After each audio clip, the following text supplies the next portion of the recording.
আজকের আমরা তড়িৎ চুম্বকের পার্ট 4 ক্লাস করব। আগের ক্লাসে অর্থাৎ পার্ট 3 ক্লাসে আমরা দীর্ঘ ঋজু পরিবাহী বিশেষ কয়েকটি ক্ষেত্র করেছিলাম আর উৎপন্ন চুম্বক ক্ষেত্রের অভিমুখ কোন দিকে হয় সেটা জেনেছিলাম। আজকের বলেছিলাম যে এই ক্লাসে আমরা দীর্ঘ ঋজু পরিবাহী সংক্রান্ত কয়েকটি গাণিতিক সমস্যা, বিশেষ ধরনের সমস্যা করব। সমস্যাগুলো সমাধান করার চেষ্টা করলে আমরা দীর্ঘ ঋজু পরিবাহী সম্পর্কে আরও ভালো করে আমাদের বুঝতে সুবিধা হবে। দেখো, আমরা কি শিখবো? প্রথম ক্ষেত্রে শিখবো যে বলছে যে একটি সমবাহু ত্রিভুজের ভরকেন্দ্রে চুম্বক ক্ষেত্র নির্ণয় করো। মানে এমন একটি ঘটনা, দেখো, ধরো একটি সমবাহু ত্রিভুজ এবিসি, সমবাহু ত্রিভুজ। এই সমবাহু ত্রিভুজের মধ্যে দিয়ে তড়িৎ প্রবাহ ঘটছে, কোনো একই দিকে ঘটবে, তার দিয়ে তৈরি। ফলে কি হবে? চারপাশে চুম্বক ক্ষেত্র তৈরি হবে। বলছে এর ভরকেন্দ্রে চুম্বক ক্ষেত্রের মান কত। ভরকেন্দ্র কেমন? শীর্ষবিন্দু থেকে লম্বগুলো অঙ্কন করো, যেটা একটু অন্য কালি দিয়ে দেখ কেমন বিষয়বস্তুটি দেখো। ভরকেন্দ্র তো তোমরা আঁকতে পারো মধ্যমাত্রায় যে বিন্দুতে ছেদ করে, তিনটে মধ্যমা যে বিন্দুতে ছেদ করবে সেটাই হচ্ছে ভরকেন্দ্র। এই যে জি বিন্দুতে, এগুলো কিন্তু তার নয়। এই যে নীল কালি দিয়ে যেগুলো দেখাচ্ছে এগুলো পরিবাহী নয়। এই কালো কালি দিয়ে যেগুলো দেখানো হয়েছে ওগুলোই হলো পরিবাহী বা তার। ওদের মধ্যে দিয়ে প্রবাহ যাচ্ছে। আমাদের বের বলেছে কোথায়? যে ওদের ভরকেন্দ্রতে। আর আমরা ভরকেন্দ্র আঁকার জন্য এই রেখাগুলো এঁকেছি। এগুলো ডট ডট করে দিলেই সবচেয়ে সুবিধা। এগুলো নয়, এগুলো কোনো রেখা নেই, শুধু এই জি বিন্দুটা দিয়ে দেবে। এখন জি বিন্দুর অবস্থান সঠিক করে বোঝার জন্য আমরা কি করেছি? জি বিন্দুর অবস্থান সঠিক করে বোঝার জন্য এই রেখাগুলো অঙ্কন করেছে। আর এর মধ্যে দিয়ে বললো যে সমবাহু ত্রিভুজে প্রতিটি বাহুর দৈর্ঘ্য ধরো দেওয়া আছে এ, ছোট হাতের এ, এই বাহুগুলোর দৈর্ঘ্য। আর প্রবাহ মাত্রা কত দেওয়া আছে? প্রবাহ মাত্রা ধরো আই দেওয়া আছে। এই তারের মধ্যে দিয়ে আই পরিমাণ কারেন্ট যাচ্ছে। এখন জি বিন্দুতে চুম্বক ক্ষেত্র নির্ণয় করব। কিভাবে বের করবে যেন? এই এবি তারের জন্য জি বিন্দুতে কত, অর্থাৎ এবি বের করব। বি মানে কি? এবি তারের জন্য, পরিবাহীটির জন্য জি বিন্দুতে চুম্বক ক্ষেত্র কত। তারপরে বের করব এই বিসি অংশের জন্য জি বিন্দুতে চুম্বক ক্ষেত্র কত। তারপরে বের করব এই সিএ অংশের জন্য বি বিন্দুতে চুম্বক ক্ষেত্র, এই জি বিন্দুতে চুম্বক ক্ষেত্র কত ভরকেন্দ্রে। প্রত্যেকটি তারের জন্য জি বিন্দুতে চুম্বক ক্ষেত্র বের করব, করে যোগ করে দেব, দিলেই আমাদের চলে আসবে মোট চুম্বক ক্ষেত্র। চলো নির্ণয় করা যাক। এবি তারের জন্য প্রথমে বের করি। একটা কথা খেয়াল রাখবে, আমরা আগের ক্লাসগুলোতে অর্থাৎ দীর্ঘ ঋজু পরিবাহী যে ক্লাসগুলো করেছিলাম, এখানে যদি একটি তার থাকে, এই তারের জন্য ধরে এই তারটার নাম দিয়েছিলাম এবি। ও আচ্ছা, এই নামের সঙ্গে এই নামটা মিলে গেল। এক্ষেত্রে এবি তারের মধ্যে দিয়ে কারেন্ট গেলে এই পি বিন্দুতে চুম্বক ক্ষেত্র নির্ণয়ের সূত্র আমরা প্রতিষ্ঠা করেছিলাম। এই দূরত্বটা, চুম্বক ক্ষেত্র নির্ণয় করতে গেলে কি জানতে হতো? এই দূরত্বটা আর কি জানতে হতো? এই দুটো প্রান্ত, যে তারের জন্য আমরা পি বিন্দুতে চুম্বক ক্ষেত্র নির্ণয় করতে চলেছি, সেই দুটো প্রান্ত এখানে কত কোণ তৈরি করছে, θ1 এবং θ2। এটা -θ2 লেখা হয়েছিল। এখানেও তাই। দেখো, এবি তারের জন্য যখন এই চুম্বক ক্ষেত্র নির্ণয় করব, তাহলে লম্ব দূরত্ব কোনটা? এই যে এইটুকুনি, এই অংশটুকুনি লম্ব দূরত্ব আর এর মতো ভূমিকা পালন করবে। মানে ছবিটা একটু তির্যক ভাবে আছে, দেখো এইভাবে আছে। এই যে এবি তারটি, আর আমাদের জি বিন্দুতে বের করতে বলেছে। থিওরিতে আমরা পড়েছিলাম পি বিন্দুতে, এইটা হচ্ছে সেই আর, মানে এই দূরত্বটি আর কি জানতে হবে? দুটো প্রান্ত, এই যে প্রান্তটা এখানে কত কোণ তৈরি করছে, এখানে কত কোণ তৈরি করছে। মানে এই প্রান্তটা এখানে যে কোণ তৈরি করছে, এই যে θ1, আর এই প্রান্তটা কত কোণ তৈরি করছে, θ2। এই তিনটে রাশিমালা জানলেই আমরা ওই সূত্রে বসিয়ে দেবো। কোন সূত্রে? আমরা জানি তো যে পরিবাহীর জন্য উৎপন্ন চুম্বক ক্ষেত্রে বি সমান কত হয়? μ0/4π I/r sin θ1 প্লাস sin θ2। এটা আমরা জানি, এই সূত্রে বসিয়ে দেবো। বলো তো, এই θ1 এবং θ2র মান কত হতে পারে? যদি আমরা জানতে পারি কিন্তু আমাদের কাজ অনেকটা এগিয়ে যাবে। θ1 এবং θ2 এর মান হবে কত ডিগ্রি করে যেন? 60 ডিগ্রি করে। কেন? কারণ ত্রিভুজটা ছিল কি সমবাহু ত্রিভুজ, ফলে ত্রিভুজের এই গোটা কোণটা ছিল 60 ডিগ্রি, এই কোণটুকুনি 30 ডিগ্রি, ছোট কোণটুকুনি, আর এটা লম্ব তো মধ্যমা মানে এটা 90 ডিগ্রি, তাহলে কত হলো 90 30 150, তাহলে এই θ1টা দেখো 60 ডিগ্রি হবে। দেখো বুঝতে পারলে কিনা? আরেকবার বলি, সমবাহু ত্রিভুজের এই পুরো কোণটা ছিল 60 ডিগ্রি, সমবাহু ত্রিভুজ বলে, তাহলে এই ক্ষুদ্র কোণটুকুনি কত আসবে 30 ডিগ্রি, আর এটা লম্ব বলে 90 ডিগ্রি, তাহলে এই θ1 এর মান কত হবে 60 ডিগ্রি। একই রকমভাবে θ2 এর মানও কত হবে 60 ডিগ্রি। তাই আমরা সূত্রে যদি বসিয়ে দিই কি আসছে দেখো এখানে, ও আচ্ছা θ1 θ2 এলো, দুটো মান আমরা জেনে গেলাম। একটা জিনিস জানা হলো না, এই আর দূরত্বের মানটা কত হবে। আর দূরত্বের মান কি করে বের করব বলতে পারবে? θ1 θ2 তো পেয়ে গেলাম, আরটা কি করে বের করব? আরটা দেখো এই ভরকেন্দ্র থেকে এই বিন্দুর দূরত্ব কি করে বের করে মনে আছে? আমরা যদি মধ্যমা বের করি, সমবাহু ত্রিভুজের মধ্যমা উচ্চতার মান একই হয়, উচ্চতা কত আসবে? ত্রিভুজের উচ্চতাটা আগে বের করি। আচ্ছা এটা মুছে দিই, আগে উচ্চতাটা বের করে নিই। আরটা বের করার জন্য কি করছি দেখো, ধরো এটা এ বি সি, এটা এই বি এফ সি এইচ, কিছু একটা নাম দিলে সিএম, তাহলে এই দূরত্ব কত হবে? এইটা হচ্ছে ত্রিভুজের উচ্চতা, সমবাহু ত্রিভুজের উচ্চতা বা মধ্যমা যাই বলো, কারণ সমবাহু ত্রিভুজের উচ্চতা মধ্যমা একই হয়। তাহলে উচ্চতার মান কত হচ্ছে? এর মান হচ্ছে √3/2 ইন্টু এ। আমরা পড়েছিলাম সমবাহু ত্রিভুজের উচ্চতা হয় √3/2 ইন্টু এ, বাহুর দৈর্ঘ্য। এটা কি? বাহুর দৈর্ঘ্য, এখানে বলে দিয়েছিল এই যে এ থেকে বি এর দূরত্ব এ। ফলে আমাদের কোনটা লাগবে? আমাদের লাগবে এই দূরত্বটা জি থেকে এম, অর্থাৎ এই দূরত্ব যা সিএম এর দূরত্বও তাই, একই তো সব, আর বিএফ এর দূরত্বও তাই। আমাদের লাগবে কোনটা? আমাদের লাগবে জি থেকে এম। ফলে জি থেকে এম কত হবে? জি থেকে এম কি হয় জানো? আমরা এটাও পড়েছিলাম যে সমবাহু ত্রিভুজের ভরকেন্দ্র সমবাহু ত্রিভুজের মধ্যমাকে 2:1 অনুপাতে বিভক্ত করে, 2:1 অনুপাতে বিভক্ত করে, শিখেছিলাম ক্লাস 10 উপপাদ্য। ফলে এটা কি হবে? ওই যে আনুপাতিক ভাগাহার থেকে লিখতে পারি 1/3 ইন্টু সিএম, কারণ আমি এইটুকুনি জানতে চাইছি সিএম এর 1/3 অংশ এইটুকুনি 2:1 অনুপাতে ডিভাইডেড করে বলে, তাহলে 1/3 ইন্টু √3/2 ইন্টু এ। ফলে কি হলো দেখো a/2√3 আসছে, তাই না? a/√3 কাটাকুটি করলে 2√3। খেয়াল করে দেখবে এই জি থেকে এম এর দূরত্ব যা, জি থেকে ই, জি থেকে এফ সবার দূরত্ব কিন্তু একই হবে, অর্থাৎ জি এম এর দূরত্ব যা জি থেকে ই বা জি থেকে এফ সব একই হবে। আমি শুধু একটাই বের করলাম জিএমটা, কেন? আমি শুধু এবির জন্য বের করছি। তাহলে দেখো আমাদের সূত্রে যে কটা লাগবে সে কটার মান বের হয়ে গেল। কি কি লাগবে বলছিলাম? θ1 θ2 কি, একটু মুছে দিই, কি কি বের করলাম? θ1টা কত বের করলাম? 60 ডিগ্রি। θ2টা কত ডিগ্রি? 60 ডিগ্রি। আর আরটা কত বের করলাম? বা জিএম এর মান যেটা সেটাই আর, লম্ব দূরত্ব a/2√3। ফলে কি দাঁড়ালো? ফলে দাঁড়ালো দেখো যে এবি তারের জন্য জি বিন্দুতে চুম্বক ক্ষেত্র বা বিএবি কত হচ্ছে? বিএবির মান হচ্ছে, ওই সূত্রে বসাবো μ0/4πI/r, এর জায়গায় কত? সূত্রটা ছিল, আচ্ছা সূত্রটা আগে লিখে নি, sin θ1 প্লাস sin θ2, তাহলে μ0/4πI/r, আর এর জায়গায় কত? a/2√3, কারণ এক্ষেত্রে লম্ব দূরত্ব a/2√3, আর sine 60 degree plus sine 60 degree, 60 degree করে হলো। ফলে কত আছে দেখো μ0/4π, এটাকে চেঞ্জ করব না, μ0/4π এটা সবসময় একই রাখার চেষ্টা করব, কারণ μ0/4π এর মান হচ্ছে আমরা জানি 10⁻⁻7, এটা হচ্ছে 2√3/a, আর এটা সাইন 60 ডিগ্রি মানে কত?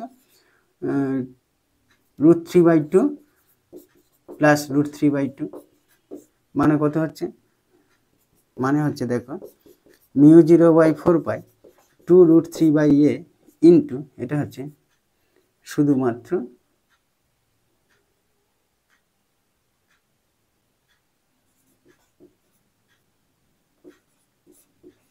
2√3/2, তাই না? যোগ করে দিলে তাহলে কাটাকুটি হয়ে যাবে, √3 হয়ে যাচ্ছে, কেটে গিয়ে কি আসছে? μ0/4π 2 2 কেটে গিয়ে 2 আর এই √3 গুণ করে 3 6/a। এটা কি হলো? এবি তারের জন্য জি বিন্দুতে উৎপন্ন চুম্বক ক্ষেত্র। আর অভিমুখটা কোন দিক হবে? জি বিন্দুতে চুম্বক ক্ষেত্র অভিমুখ হবে, দেখো তারের দিকে ওপর দাঁড়ালাম, কারেন্টের দিকে মুখ করে, জি বিন্দুটা কোন দিকে পড়ছে? বাঁ দিকে, ডট হবে, বাঁ দিকে পড়লে ডট। তাহলে বি এবির জন্য এটা এলো। দেখবে বি এই বিসি তারের জন্য একই রকম হবে, ওই মানটাই আসবে। আবার এটাও কোন দিকে হচ্ছে? বাঁ দিকে, দেখো জি বিন্দুটা বাঁ দিকে। আবার সি এর জন্য দেখবে একই আসবে। তো প্রত্যেকটা তারের জন্য কত আসছে? μ0/4π 6/a ডট μ0/4π 6/a দিয়ে ডট। সব কটা আমি একটা তার দেখালাম, কিন্তু মানগুলো সব একই আসবে। তাহলে জি বিন্দুতে মোট চুম্বক ক্ষেত্র কি হবে? জি বিন্দুতে মোট চুম্বক ক্ষেত্র ও কটা যোগ করে দিলেই হয়ে যাবে। চুম্বক ক্ষেত্র বি সমান কত আসবে? B AB plus B BC, প্রত্যেকটা তারের জন্য যেটা বের করেছি যোগ করে দেবো। যোগ করলে কত আসছে দেখো? μ0/4π, সব কটা যোগ করলে 18/a, আর অভিমুখটা তো ডট হবে। এই হলো ডট, মানে কি? খাতার তলের সঙ্গে লম্ব হবে বাইরের দিকে। এটা হলো সমবাহু ত্রিভুজের মধ্যে দিয়ে প্রবাহ গেলে ওর ভর কেন্দ্রেতে চুম্বক ক্ষেত্র। এরপরের কেসটা কি? এরপরের কেসটা আমরা শিখব বর্গক্ষেত্রের জন্য।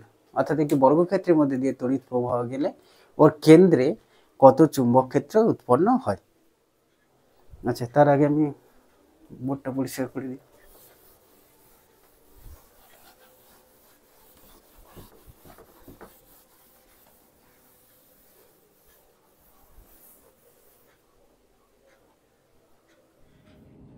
তাহলে এবার আমরা বর্গাকার পরিবাহীর জন্য চুম্বক ক্ষেত্রের মান নির্ণয় করব।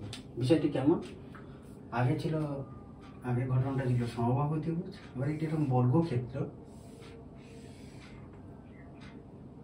যার প্রতিটি বাহুর দৈর্ঘ্য ছোট হাতের এ। কি বর্গক্ষেত্রের প্রতিটি বাহুর দৈর্ঘ্য ছোট হাতের এ। আর প্রবাহ মাত্রা কত ধরবে? প্রবাহ মাত্রা আই, এর মধ্যে দিয়ে আই পরিমাণ কারেন্ট আছে। আগের মতে, আগেরটা ছিল সমবাহু ত্রিভুজ, এবারটা হচ্ছে বর্গক্ষেত্র। এই যে বর্গক্ষেত্রের মধ্যে দিয়ে তড়িৎ প্রবাহ গেলে ওর কেন্দ্রে অর্থাৎ কেমন? কেন্দ্র বলতে কি বোঝায়? বর্গক্ষেত্রের কেন্দ্র বলতে বোঝায় যে কর্ণদ্বয়ের ছেদবিন্দুতে, মানে ঠিক এই জায়গাটা আসবে কর্ণদ্বয়ের ছেদবিন্দু। আমি একটু কর্ণদ্বয় দুটি আঁকি। এই জায়গাটায় ও বিন্দুতে চুম্বক ক্ষেত্র নির্ণয় করতে হবে। আচ্ছা, বর্গক্ষেত্রের শীর্ষবিন্দুগুলোর একটা করে নাম দিই। ধরে এটা এ বি সি ডি। আমরা যেমন ত্রিভুজের তিনটে বাহুর জন্য জি বিন্দুতে বের করলাম, এবার কি করব? চতুর্ভুজে বা বর্গক্ষেত্রে প্রত্যেকটা বাহুর জন্য ও বিন্দুতে বের করবো। অর্থাৎ এ বি বাহুর জন্য ও বিন্দুতে চুম্বক ক্ষেত্র কত, তারপরে বিসি বাহুর জন্য, এই যে বিসি বাহুর মধ্যে দিয়ে তড়িৎ প্রবাহ ঘটার জন্য এখানে চুম্বক ক্ষেত্র কত, তারপরে সিডি বাহুর জন্য, অর্থাৎ সি থেকে ডিতে প্রবাহের জন্য ও বিন্দুতে চুম্বক ক্ষেত্র কত, তারপরে ডি থেকে এতে প্রবাহের জন্য উৎপন্ন চুম্বক ক্ষেত্রের মান কত। এই চারটে বের করে যোগ করে দেবো। এখন আমরা একটু আগেই বলছিলাম যে চুম্বক ক্ষেত্রের মান নির্ণয় করতে গেলে কি লাগে? চুম্বক ক্ষেত্রের মান নির্ণয় করতে গেলে এই ও বিন্দু থেকে তারের লম্ব দূরত্বটি লাগে, এই দূরত্বটা আর এই দুটো প্রান্ত লম্ব দূরত্বের সঙ্গে যে কোণ করে এই কোণ দুটো লাগে। এক্ষেত্রে ধরো আমরা প্রথমে বের করি এবি এই বাহুটার জন্য, অর্থাৎ এই বাহুর মধ্যে দিয়ে আই প্রবাহ যাওয়ার জন্য ও বিন্দুতে চুম্বক ক্ষেত্রের মান কত সেটা বের করি। এখন এবি বাহুর জন্য ও বিন্দুতে চুম্বক ক্ষেত্র বের করতে গেলে আর লাগবে। আরটা কত হবে বলো? আরটা আসবে দেখো a/2, তাই না? কারণ বর্গক্ষেত্রের প্রতিটি বাহুর দৈর্ঘ্য এ, তাহলে এইটুকুনি দৈর্ঘ্য কত আসবে? a/2। আর কি এই কোণ দুটো কত আসবে? এই কোণটা হবে 45 ডিগ্রি এবং এই কোণটা হবেও 45 ডিগ্রি। কি করে হলো? কারণ দেখো আমরা জানি বর্গক্ষেত্রের দুটি কর্ণ পরস্পরকে সমকোণে সমদ্বিখণ্ডিত করে, অর্থাৎ এই যে দুটো ডট ডট করে কর্ণ অঙ্কন করেছি, এই কর্ণ দুটোর মাঝখানের কোণটা কত, 90 ডিগ্রি। আর এটা লম্ব সমদ্বিখণ্ডক, এই যে এটা এই ডট ডট লাইনটা, কারণ ও বিন্দুটা এবি বাহুকে সমদ্বিখণ্ডিত করে, ফলে এই কোণটাও সমদ্বিখণ্ডিত হবে। অর্থাৎ এই যে কোণটা, এবারে কোণটা 90 ডিগ্রি, মানে এই গোটা কোণটা 90 ডিগ্রি হতো, কিন্তু এই আর যেটা বলছিলাম দূরত্ব আরটা কি করছে, কোণটাকে দুটো সমান ভাগে ভাগ করছে। কেন? কারণ আমরা জানি যে বর্গক্ষেত্রের ওই কর্ণদ্বয়ের শীর্ষ ছেদবিন্দু দিয়ে যে সরলরেখা অঙ্কন করা যায়, সেটি বাহুকে অর্থাৎ এবি বাহুকে লম্বভাবেই সমদ্বিখণ্ডিত করে। সেই কারণেই কোণটাও সমদ্বিখণ্ডিত হলো, 45 ডিগ্রি করে হলো। অর্থাৎ দেখো আমরা সূত্রে আর পেয়ে গেছি, θ1 কত পেলাম, 45 ডিগ্রি, θ2 কত পেলাম, 45 ডিগ্রি। ফলে আমরা BAB বের করি। BAB বলতে কি বোঝাচ্ছি? BAB বলছি যে এবি এই পরিবাহীটির জন্য বা এই তারের জন্য ও বিন্দুতে চুম্বক ক্ষেত্র কত। ফর্মুলা কত আসবে, μ0/4π I/r এই ছিল। আচ্ছা, আগে সূত্রটা লিখে নিই, sin θ1 প্লাস sin θ2। এখন দেখো μ0/4π I/r sin θ1 এর জায়গায় কত বসাবো, আচ্ছা আর এর জায়গায় কি বসাবো, আর এর জায়গায় বসানো উচিত a/2, আর θ1 এর জায়গায় 45 ডিগ্রি, θ2 এর জায়গায় 45 ডিগ্রি। হলো? ফলে সূত্রটা কি দাঁড়ালো, দেখো এবি তারের জন্য উৎপন্ন চুম্বক ক্ষেত্র কত আসছে, μ0/4π 2I/a, আর sine 45 degree plus sine 45 degree মানে সাইন 45 ডিগ্রির মান কত, 1/√2, 1/√2 প্লাস 1/√2 মানে দাঁড়ালো BAB সমান μ0/4π 2I/a, এটা হবে 2/√2 যোগ করলে, বা সরাসরি তুমি √2ও বসে দিতে পারতে। এখন আমরা যদি কাটাকুটি করি, এটা তলায় উপরে একটা √2 থাকবে, আর μ0/4πটা বলেছিলাম কখনো কাটবো না, ওটার মান যেহেতু আমরা জানি, তাহলে কত হলো μ0/4π, এটা কাটলে √2 মানে 2√2 I/a। এই হলো যে এবি তারের জন্য ও বিন্দুতে উৎপন্ন চুম্বক ক্ষেত্রের মান এলো। দিক মনে পড়ছে, আমরা ঠিক আগের ক্লাসে শিখেছিলাম পার্ট 3 ক্লাসে, যে দিকটা বাঁ দিক বা ডান দিক কোন দিকে পড়ছে দেখতে হবে। এখন তারের উপরে দাঁড়িয়ে প্রবাহের দিকে মুখ করে দেখো, এই দিকটা কোন দিকে পড়ছে, বাঁ দিকে পড়ছে।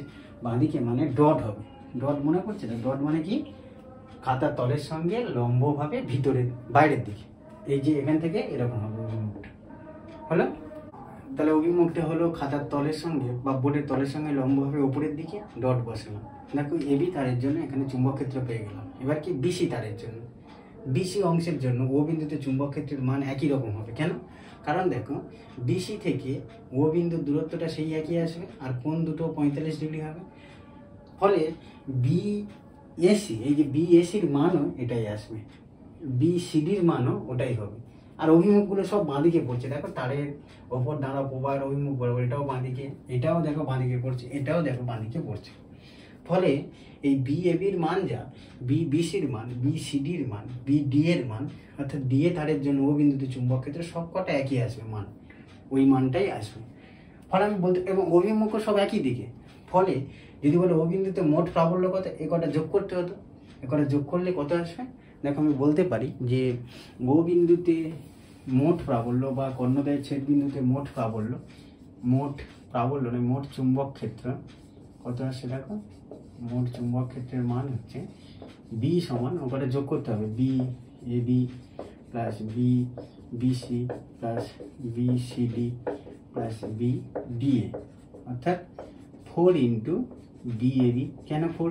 যেহেতু আমরা বললাম অনুরূপভাবে আমরা দেখাতে পারি এগুলোর মান সব এই বিএবির মতোই হচ্ছে, আর দিকগুলো একই বলে আরও সুবিধা হয়ে গেছে। বিপরীত দিকে হলে তবু একটা বিয়োগ করতে হতো।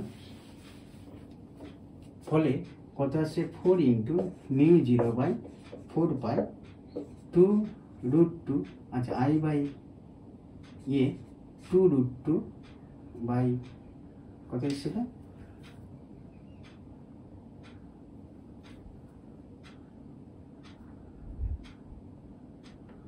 এটাই এসেছিল তাই না? μ0/4π I/a 2√2। এই হলো কোথায় এলো চুম্বক ক্ষেত্র, এটাই হলো মোট চুম্বক ক্ষেত্র। কোথায়? ওই ও বিন্দুতে উৎপন্ন চুম্বক ক্ষেত্র। এবং ওই মুখটা কোন দিকে হবে? খাতার তলের সঙ্গে লম্ব হবে ভিতরের দিকে। এই যে 4টা গুণ করে তুমি এইভাবেও লিখতে পারো, দেখো μ0/4π 8√2 I/a। এটা হচ্ছে বাহুর দৈর্ঘ্য। এই হলো মোট চুম্বক ক্ষেত্রের মান। কোথায়? এই জায়গাটা। বুঝে গেল? তাহলে আমরা বর্গক্ষেত্রের কেসটা করে ফেললাম। এবার কি করব? এবার একটু করব, যদি পরিবাহীটি আয়তক্ষেত্রাকার হতো তখন কেমন হতো। মানে এই তার দিয়ে যে বর্গক্ষেত্র তৈরি করেছি, এটা বর্গক্ষেত্র না করে আয়তক্ষেত্র করব। চলো আরেকটা বিশেষ কেস। তাহলে দুটো ঘটনা হলো, আরেকটা ঘটনা করব। চলো দেখি একটি আয়তক্ষেত্র অঙ্কন করি। আসলে বর্গক্ষেত্রের প্রতিটি বাহুর দৈর্ঘ্য সমান হয়েছিল বলে কি হয়েছিল জানো? প্রতিটি বাহুর জন্য উৎপন্ন চুম্বক ক্ষেত্রের মানে একই রকম হয়ে গিয়েছিল। কিন্তু আয়তক্ষেত্রে দুটো বাহুর দৈর্ঘ্য একই, ফলে দুরকম মান আসবে। এখানে যেমন একই রকম মান এসেছিল আর এই 4 দিয়ে গুণ করে দিয়েছিলাম, আয়তক্ষেত্রের ক্ষেত্রে কিন্তু এই ঘটনাটা ঘটবে না। কেমন দেখো আয়তক্ষেত্র, ধরো এরকম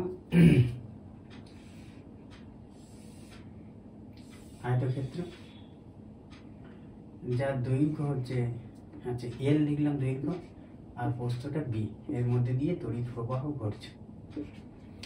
তোমাকে বলেছে ওই আয়তক্ষেত্রের কর্ণদ্বয়ের ছেদ বিন্দুতে উৎপন্ন চুম্বক ক্ষেত্র, মানে এরকম ডট ডট করে দুটো কর্ণ অঙ্কন করো। এই জায়গাটায় চুম্বক ক্ষেত্রের মান বুঝে গেল? কারেন্ট কত যাচ্ছে? আয়। এই হচ্ছে তফাৎ আগের থেকে। আগের বর্গক্ষেত্রে প্রতিটা বাহুর দৈর্ঘ্য সমান ছিল, এখানে প্রতিটি বাহুর দৈর্ঘ্য সমান না। তাহলে কি দাঁড়ালো? দৈর্ঘ্য কত আয়তক্ষেত্রটি? দৈর্ঘ্য হচ্ছে এল, প্রস্থটি কত? প্রস্থ হচ্ছে বি, প্রবাহ মাত্রা কত? প্রবাহ মাত্রা আই। নাম দিয়ে বিন্দুগুলো এ বি সি ডি। কি বের করব? প্রথমে ওই একই রকম ভাবে কি বের করতে হবে? বি এ বি কত? এ বি বাহুর জন্য ও বিন্দুতে চুম্বক ক্ষেত্র। তারপরে বি বিসি কত? বিসি বাহুর জন্য ও বিন্দুতে চুম্বক ক্ষেত্র। তারপরে বি সিডি বাহুর জন্য উৎপন্ন চুম্বক ক্ষেত্র। তারপরে বি ডিএ বাহুর জন্য উৎপন্ন চুম্বক ক্ষেত্র। প্রত্যেকটা বাহুর জন্য, এ বি বাহুর জন্য ও বিন্দুতে, বিসি বাহুর জন্য ও বিন্দুতে, প্রত্যেকটা বাহুর জন্য ও বিন্দুতে বের করে যোগ করব।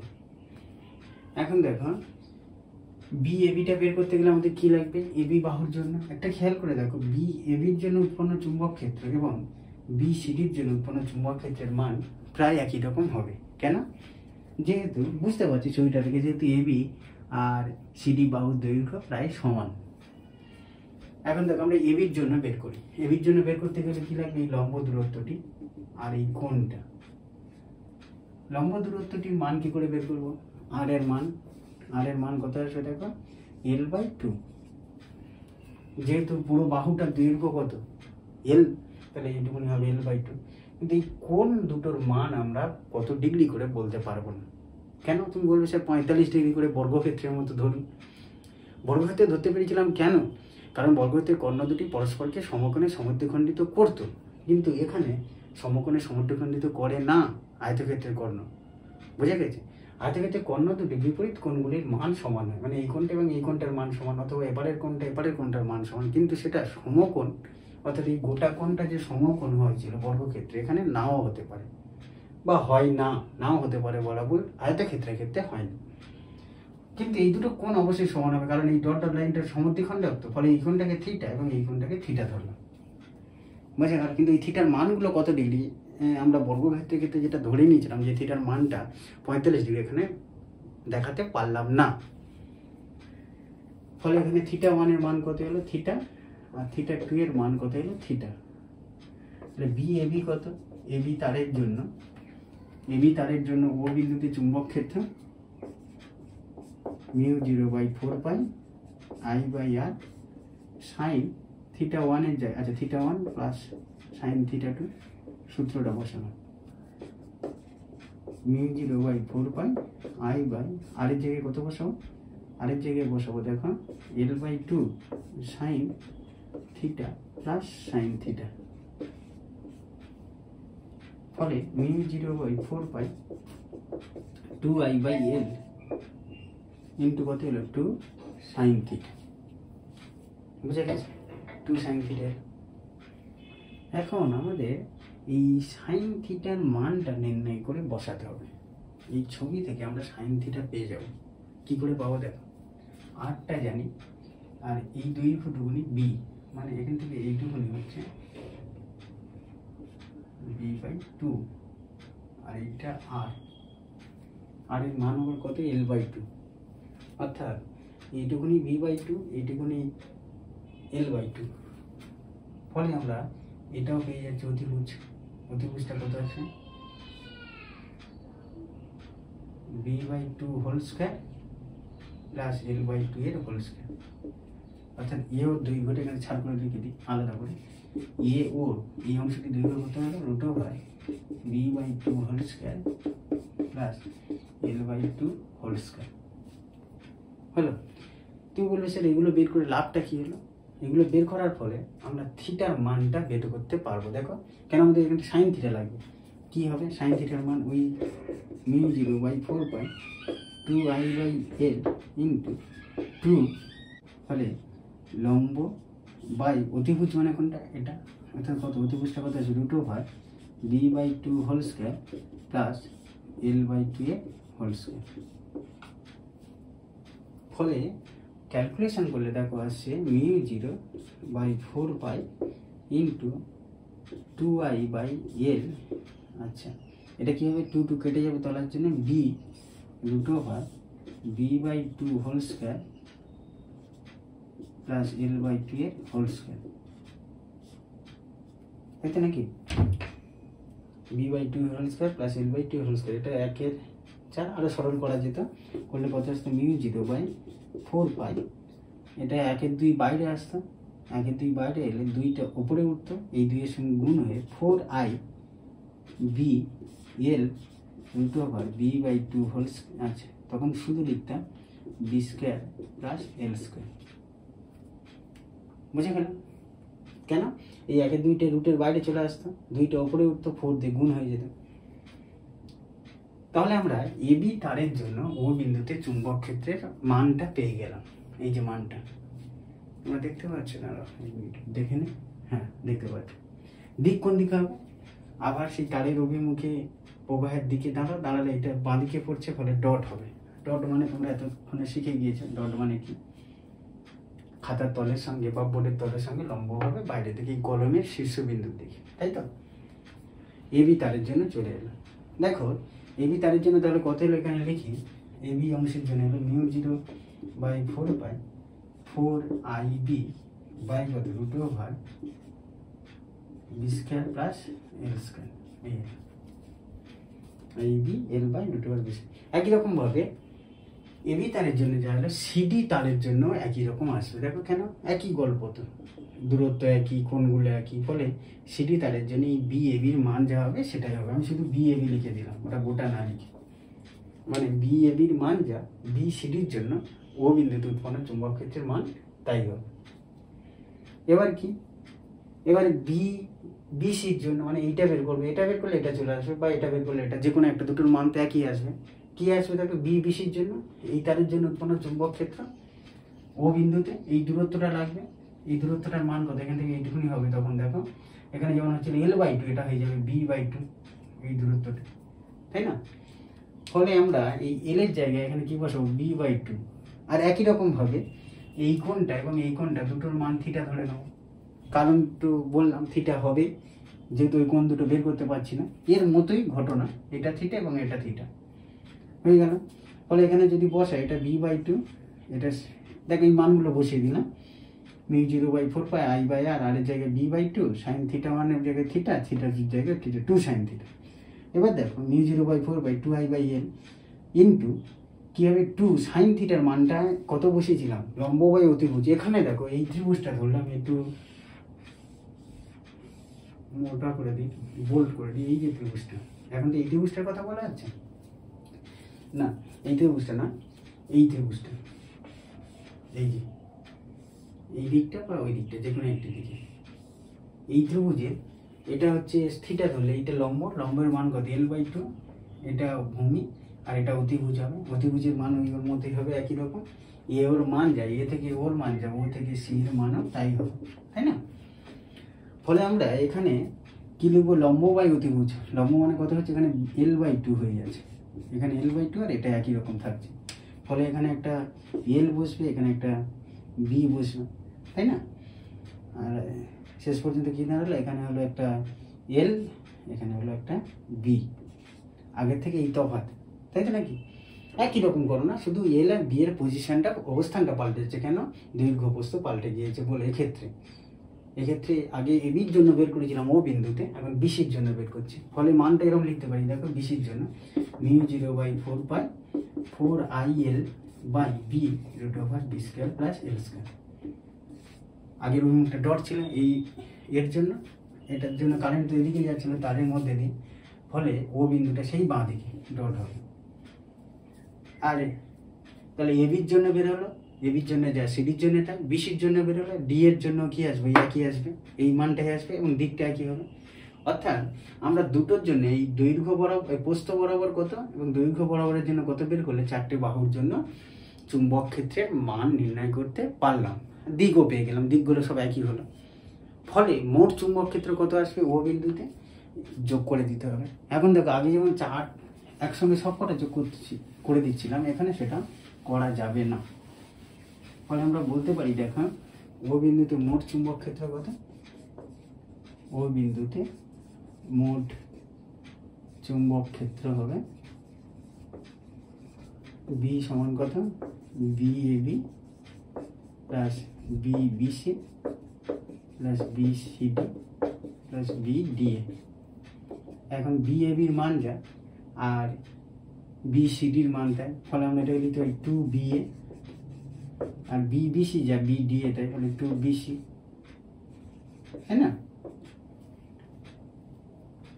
2B এর মান কত, B2 কমন নিয়ে নিলাম, BABর মান এটা μ0/4π 4IB/L √b² + L², আর BBCর মান কত, μ0/4π 4IL B √b² + L²। এবার এই দুইটা ওদের গায়ে গুণ করতে পারো, বা এই দুইটা বাইরে কমন নিতে পারো, নিয়ে এরকমভাবে লিখতে পারো। দেখো μ0/4π কমন যাচ্ছে, আর এই 4I μ0/4π কমন নিচ্ছে, আর 4I কমন নিয়ে নিচ্ছে। 4I কমন নিলে এটা আসবে এইটাই, ইন্টু কত থাকছে, ইন্টু থাকছে B/L √b² + L² plus L/B √b², ও √b² + L²টাও কমন নেওয়া যেত, তাই না? মানে এমন আসতো, দেখো b² + L² কমন নিলে কি থাকছে, B/L + L/B। এই হবে আয়তক্ষেত্রের কর্ণবিন্দুতে উৎপন্ন চুম্বক ক্ষেত্রের মান। বুঝা গেল? এটাকে আরেকটু সরল করা যেত, দেখো কি লিখতে পারতাম, μ0/4π 8I √b² + L², তাই তো? এটা LB লসক বলে কি আসতো, b² + L²। অর্থাৎ কাটাকুটি যদি করে দিতাম, এটার সঙ্গে এটা করলে আসতো μ0/4π 8I/BL √b² + L²। এটাও করতে পারো, আগের রূপটা রাখতে পারো, মানে এই পর্যন্ত। এটাকে একটু বাজে মতো দেখতে লাগছে, তাই এটাকে একটু পরিবর্তন করে সরল করে দিলাম।